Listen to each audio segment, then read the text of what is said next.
Borthakur IAS Academy, an endeavor of excellence. Borthakur IAS Academy. Hello everyone, welcome to Borthakur's IAS Academy, Northeast's premier institute for UPSC, APSC and NPSC preparations. I am your friend Atrey, and today I am here with another segment of Current Affairs 365, dated 25th of May 2021. This is your one-stop solution for any news and updates which will be beneficial for civil services examination, and not just that, it will also help you for any other state government exam. So don't forget to like, share this video and also subscribe to our YouTube channel. You can follow us on Facebook as well as Instagram. Now, without any further ado, let's get started.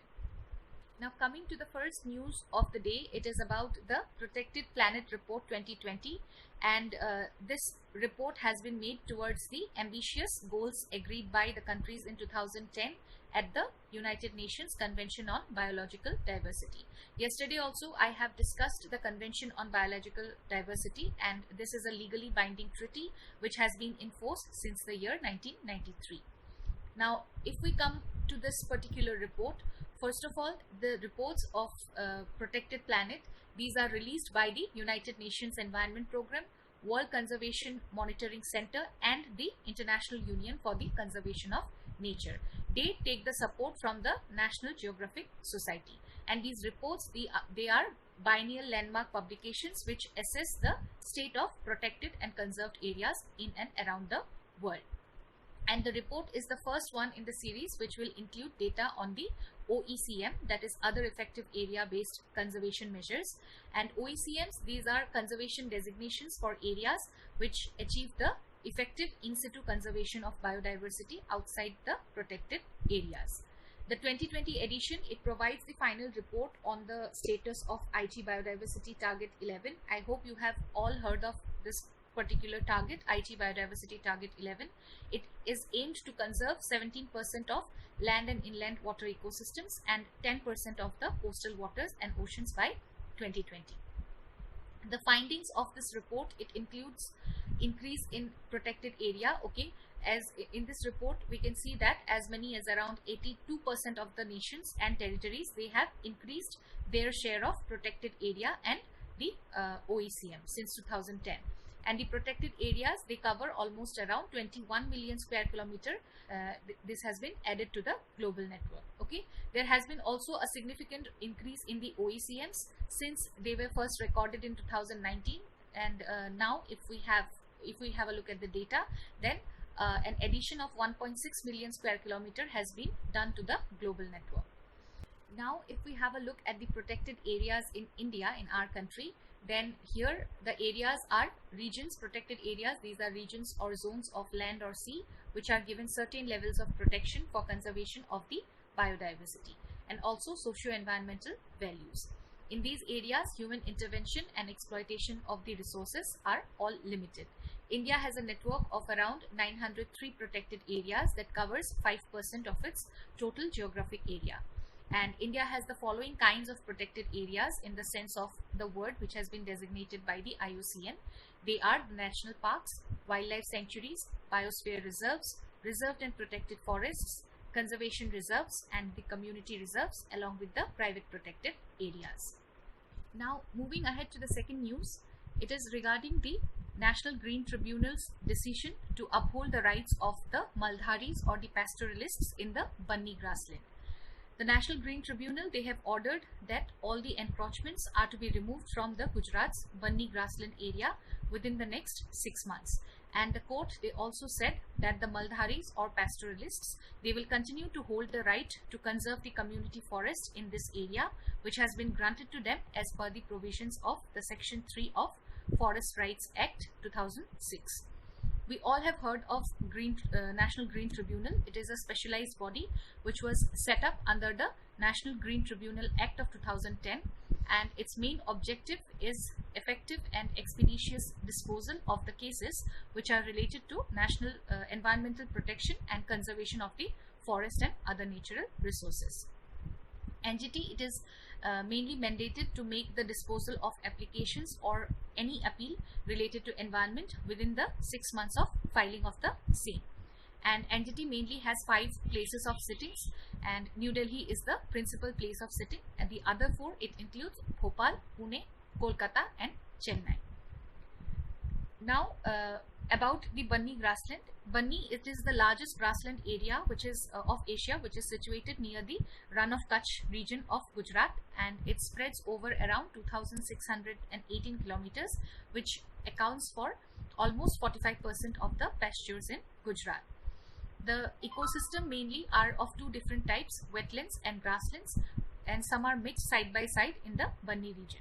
The vegetation here is sparse and is highly dependent on rainfall, and the grasslands, they are traditionally managed following the system of rotational grazing.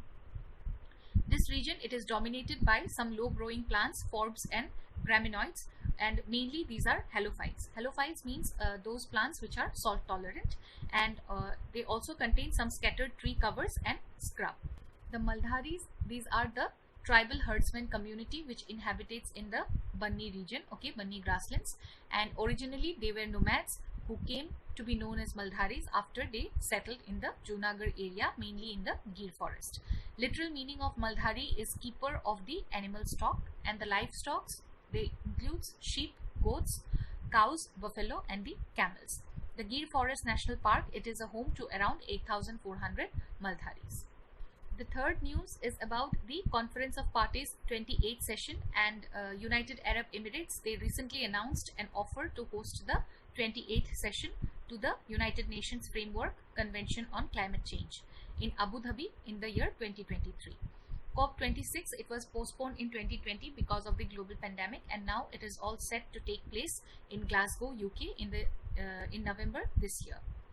The United Nations Framework Convention on Climate Change, UNFCCC, it was signed in 1992 at the United Nations Conference on Environment and Development, which is also known as the Earth Summit or the Rio Conference.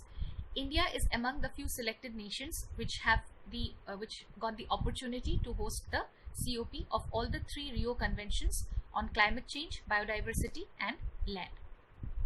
The UNFCCC, it entered into force on 21st of March 1994, and this has been ratified by around 197 countries. It is the parent treaty of the 2015 Paris Agreement. It is also the parent treaty of the 1997 Kyoto Protocol. Its secretariat is located in Bonn, Germany, and the Conference of the Parties, it is the apex decision-making authority of UNFCCC, which meets every year unless the parties decides otherwise, and the first COP meeting, it was held in Berlin, Germany in March 1995. This is important. The first meeting of the Conference of the Parties, it was held in Berlin, Germany in the year 1995 in March. They meet in Bonn, the seat of the Secretariat, unless a party offers to host the session.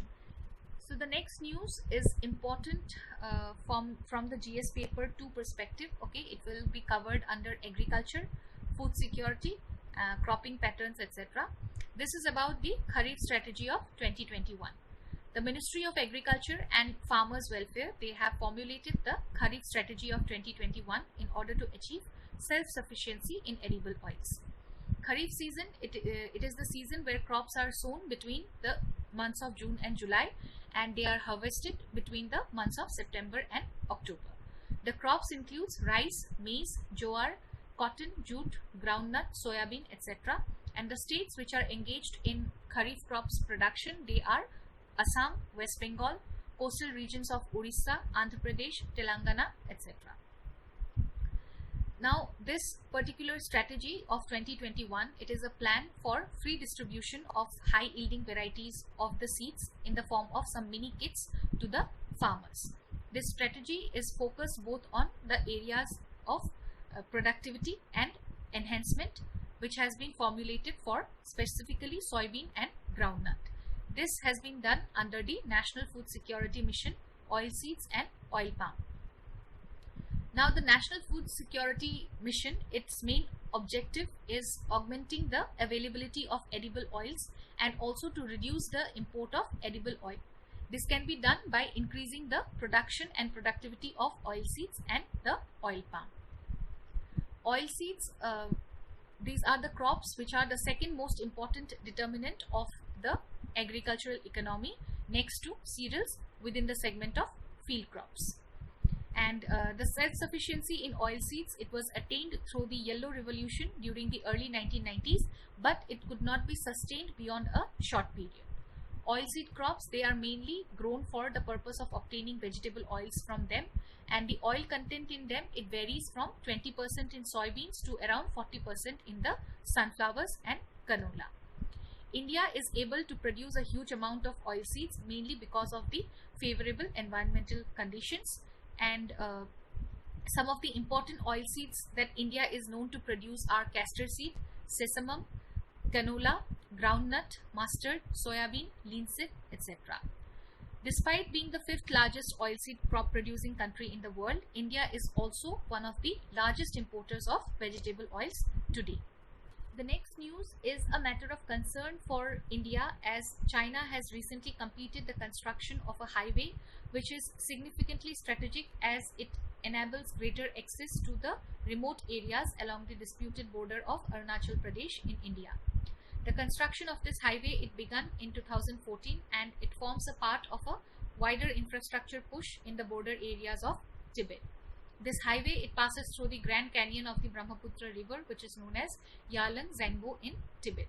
Brahmaputra is the longest river in Tibet, and also the valley is world's deepest with a 7,000 meter drop from the highest mountain peak to the lowest basin. This highway, it is going to connect the Pad township in the city of Ningchi and Medoc County. Both these places, these are located in the Tibet Autonomous Region of China, and Medoc, it is close to the Arunachal Pradesh's border. China claims Arunachal Pradesh as a part of South Tibet, which is firmly rejected by India, and the India-China border dispute, it covers an area of around 3,488 km long, which is known as the line of actual control. This highway, it will shorten the road length connecting the city propers of Ningchi and Medoc County, and it will reduce the time taken by around 8 hours.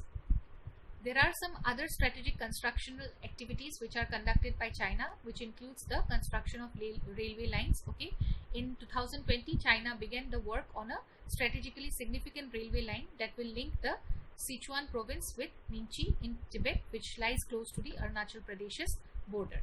This is the second major rail link which in Tibet, which was built after the Qinghai Tibet Railway that opened in the year 2006. Along with it, there were some construction of new villages. In January 2021, 3 villages in Arunachal Pradesh's in areas near to Arunachal Pradesh's Bamla Pass was reported, and also in the year 2020, that is last year, some satellite images it emerged that shows a new village called Pangla, which was built around 2 to 3 kilometers into Bhutan. The main concern for India here is that this highway, it is expected to play a key role in the surveying and planning for the mega 𝐻𝐽𝐽 hydropower project. I have discussed about this particular project in my previous analysis also, where this construction of this project, okay, it will trigger unease among the downstream countries like India. And also the highway, which connects the border, it will largely improve the efficiency and convenience of military personnel and material transportation and logistical supplies in the border area. So there are some steps which India has taken in order to counter these activities of China. India will spend around 10% funds from the border area development program only to improve the infrastructure along the China border. And here also the Border Roads Organization, they will construct they have already constructed the Daporijo Bridge over Subansiri River in Arunachal Pradesh. This links road leading up to the line of actual control between India and China. The foundation of a tunnel at the Nechifu in West Kameng district of Arunachal Pradesh, it has been laid down, which will shorten the travel time for troops till the LAC through Tawang, which China claims to be its own territory. Another tunnel is being constructed under the Sela Pass in Arunachal Pradesh, which connects Tawang to the rest of Arunachal and Guwahati. So these are some of the activities. And of course, we'll have to make a mention of the Bogibil Bridge, which is India's longest road rail bridge connecting Dibrugarh in Assam to Pasighat in Arunachal Pradesh. It was inaugurated in the year 2018, and this facilitates quicker movement of troops and equipments to areas near the India-China border.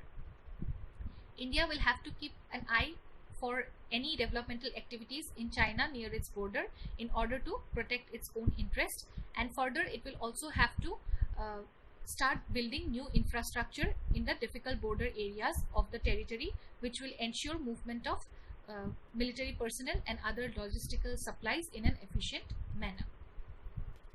So with this, we have come to an end of today's session. I hope this was useful for you all. Don't forget to like and share this video and subscribe to our YouTube channel. Before going, I would like to share a happy news with you all, as we are going to introduce the monthly magazine of current affairs from Borthakur's IAS Academy, and it will have many interesting features that includes national, state-wise and regional news, some detailed analysis of certain important events, and special focus on Northeast and Assam, which is required for APSC. And along with that, you will also get around 100 numbers of practice questions with answers. So in order to get your monthly current affairs copy, contact this WhatsApp number. I'll see you all again tomorrow with another session of Current Affairs 365, only at Borthakur's IAS Academy, Northeast's premier institute for UPSC, APSC and NPSC preparations. Till then, take care, keep learning. Bye-bye. Borthakur IAS Academy. প্ৰস্তুতি আৰু অধ্যয়নৰ নিৰ্ভৰযোগ্য ঠিকনা। Borthakur IAS Academy.